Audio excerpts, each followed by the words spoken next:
So yes, all students, a very good evening to you all and welcome back to Enlightened Educator. So ಮತ್ತೆ ತಿರ್ಗಾ ಅವರಿಗೆ ಒಂದು doubt ಬಂದಿದೆ.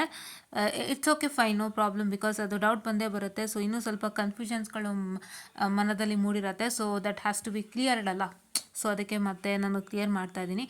ಏನಿಲ್ಲ, ನೀವು 18 ಸ್ಕೀಮ್ಗೆ ಓದ್ಕೊಳ್ಳಿ, ಆಯಿತಾ? 18 ಸ್ಕೀಮ್ಗೆ ಓದ್ಕೊಳ್ಳಿ. ಇದು ಲಾಸ್ಟ್ ಟೈಮ್ ನಾನು ಕ್ಲಿಯರ್ ಮಾಡ್ತಾ ಇದ್ದೀನಿ. ಈ ವಿಡಿಯೋನ ನೀವು ರೆಫರ್ ಮಾಡಬೇಕು. 18 ಸ್ಕೀಮ್ದೆ ಓದ್ಕೊಳ್ಳಿ. ಏನಿಲ್ಲ, ನಾನು ತೋರಿಸಿದ್ನಲ್ವ 17 ಮತ್ತು 18 ಸ್ಕೀಮ್ ಮ್ಯಾಪಿಂಗ್ದು ತೋರಿಸಿದ್ನಲ್ವ. 2004, 2010, 2014, 2015 ಆ್ಯಂಡ್ 2017 ಇಷ್ಟು ಸ್ಕೀಮ್ ಸಬ್ಜೆಕ್ಟ್ಸು 2018ಗೆ ಮ್ಯಾಪ್ ಆಗಿರೋದನ್ನ ನಾನು ಒಂದು ಎಕ್ಸೆಲ್ ಶೀಟನ್ನು ತೋರಿಸ್ಕೊಟ್ಟೆ ಅಲ್ವಾ? ಸೊ ಅದೇ ಎಕ್ಸೆಲ್ ಶೀಟಲ್ಲಿ ನೀವು ನಿಮ್ಮ 17 ಸ್ಕೀಮ್ ಸಬ್ಜೆಕ್ಟ್ಸನ್ನು ನೋಡ್ಕೊಳ್ಳಿ. ನೀವು ನಿಮ್ಮ 17 ಸ್ಕೀಮ್ ಸಬ್ಜೆಕ್ಟ್ಸನ್ನು ನೋಡ್ಕೊಂಬಿಟ್ಟು ನೀವು ಆ 17 ಸ್ಕೀಮ್ ಸಬ್ಜೆಕ್ಟ್ಗೆ 18 ಸ್ಕೀಮ್ ಸಬ್ಜೆಕ್ಟು ಮ್ಯಾಪ್ ಆಗಿದೆಯಾ ಅಂದರೆ is it equivalent to any 18 scheme subject. Equivalent ಇತ್ತು ಅಂತ ಹೇಳಿದ್ರೆ ಅಲ್ಲಿ ಹೇಳಿರ್ತಾನೆ, so this subject is equivalent to some 18 EC 52 or so and so ಆ ಥರ ನಾವು ಹೇಳಿರ್ತಾನೆ. ನೀವು ಅದನ್ನು ನೋಡ್ಕೋಬೇಕು. ನಿಮ್ಮ 17 ಸ್ಕೀಮ್ ಸಬ್ಜೆಕ್ಟನ್ನು ನೋಡ್ಕೋಬೇಕು. ಅದರದ್ದು ಈಕ್ವಲೆಂಟ್ಸ್ ಟು 18 ಸ್ಕೀಮ್ ನೋಡ್ಕೋಬೇಕು ಆ ಒಂದು ಎಕ್ಸೆಲ್ ಶೀಟಲ್ಲಿ. ಅದನ್ನು ನೋಡುವಾಗ ನಿಮಗೆ ಗೊತ್ತಾಗುತ್ತೆ. ಇಫ್ ಸೊ ಅಲ್ಲಿ ನೋ ಈಕ್ವಲೆನ್ಸ್ ಇನ್ 18 ಸ್ಕೀಮ್ ಅಂತಂದರೆ 17 ಸ್ಕೀಮ್ ಒಂದು ಏನು ಸಬ್ಜೆಕ್ಟ್ ಕೊಡಿದೆ ಅದಕ್ಕೆ ಬರೀಬೇಕಾಗುತ್ತೆ. There are few of the subjects where it is 2017 scheme subject which does not have no equivalence, ಅಂದರೆ ಅದು ಯಾವುದೇ 18 ಸ್ಕೀಮ್ ಸಬ್ಜೆಕ್ಟ್ಗೆ ಈಕ್ವಲೆಂಟ್ ಆಗಲ್ಲ. So that will be told equivalent. Just a minute, I am so sorry for the distraction guys.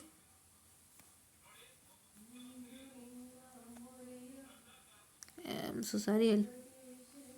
There will be no equivalence in 18 scheme.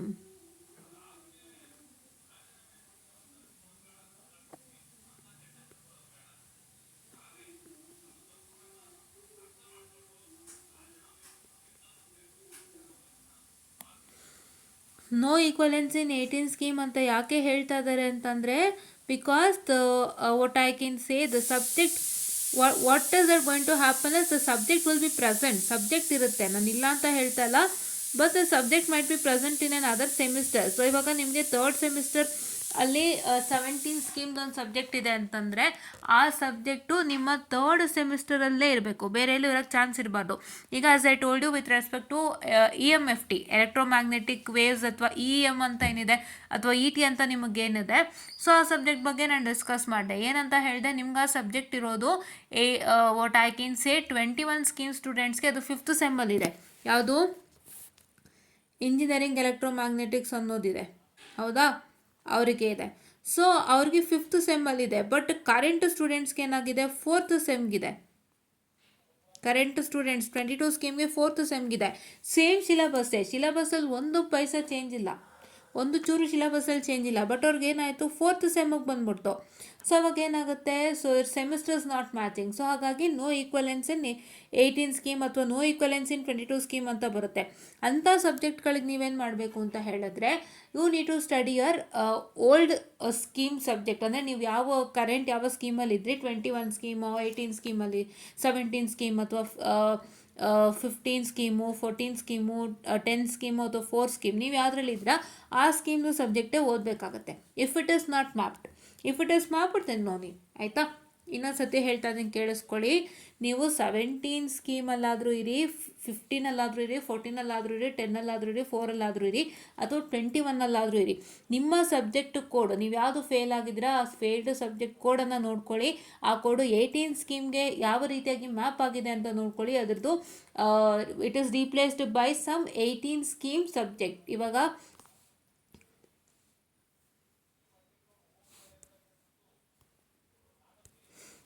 ಈ ಇಷ್ಟು ಬಂದು ಒಂದು 18 scheme ಸಬ್ಜೆಕ್ಟ್ಗೆ map ಆಗಿರುತ್ತೆ. ಆ ಸಬ್ಜೆಕ್ಟ್ ಯಾವುದು ಅಂತ ನೋಡ್ಕೊಂಡು ಬರೀತೀರಾ. And few of the subjects will say that there is no equivalence in 18 scheme ಅಂತ ಹೇಳುತ್ತೆ. ಸೊ ಅಂಥ ಸಬ್ಜೆಕ್ಟ್ಗೆ ನೀವು ನಿಮ್ಮ ಸ್ಕೀಮ್ ಅಂದರೆ ನೀವು ಯಾವ ಸ್ಕೀಮ್ನಲ್ಲಿ ಲೈ ಆಗ್ತೀರಾ ಆ ಸ್ಕೀಮ್ದು ಸಬ್ಜೆಕ್ಟ್ ಕೋಡ್ಗೆ ಎಕ್ಸಾಮ್ ಬರೀಬೇಕಾಗುತ್ತೆ. ಇನ್ನು ನೆಕ್ಸ್ಟು ನಿಮಗೆ 21 ಸ್ಕೀಮ್ಗೂ ಕೂಡ it applies for the same. 21 scheme subjects ಎಲ್ಲ 22 ಸ್ಕೀಮ್ಗೆ ಹೇಗೆ ಮ್ಯಾಪ್ ಆಗಿದೆ ಅಂತ ನೋಡ್ಕೊಳ್ಳಿ. It is been replace by which of the 22 scheme subject ಅಂತ ಚೆಕ್ಔಟನ್ನು ಮಾಡ್ಕೊಳ್ಳಿ. If there is not been mapped or if it says no equivalence in 2022 scheme subject, then you are going to write the 21 scheme subject itself. ಆಯಿತಾ, 21 scheme subject ಕೊಟ್ಟೆ exam ಬರೀಬೇಕಾಗುತ್ತೆ. ಆಯಿತಾ. So this is what is about to tell you. Hope you got it cleared ಅಂತ ಹೇಳ್ತಾ I this wind up this session and this is the last video I'm going to do on this. So ಇದು ಮತ್ತು ಇನ್ನೂ 2 video ಇದೆ. ನಾನು ಇವತ್ತು ಬೆಳಗ್ಗೆ ಮಾಡಿದ್ನಲ್ಲ ವೀಡಿಯೋ 5 o'clock ಮಾಡಿದ್ದೆ, ಅದನ್ನು ನೋಡ್ಕೊಳ್ಳಿ. ಅದನ್ನು ನೋಡಿಕೊಂಡು ನೀವು ಏನು ಮಾಡ್ತೀರಾ ಅಂತ ಹೇಳಿದ್ರೆ ಆ ವಿಡಿಯೋನಲ್ಲಿ ಯಾವ 2 ವೀಡಿಯೋ ನೀವು ನೋಡಬೇಕು ಅಂತ ಕೂಡ ಹೇಳಿದ್ದೀನಿ. ಅದನ್ನು ನೀವು ನೋಡ್ಕೊಳ್ಳಿ, ಪ್ಲಸ್ ಇದನ್ನು ನೋಡ್ಕೊಳ್ಳಿ, ಇನ್ನೂ ಚೆನ್ನಾಗಿ ಅರ್ಥ ಆಗುತ್ತೆ. ತಲೆ ಕೆಡಿಸ್ಕೊಬೇಡಿ. 18 ಸ್ಕೀಮ್ಗೆ ಓದಿ ಆ್ಯಂಡ್ 21 ಅವರು 22 ಸ್ಕೀಮ್ಗೆ ಓದಿ ಅಂತ ಹೇಳ್ತಾ this small session and thank you.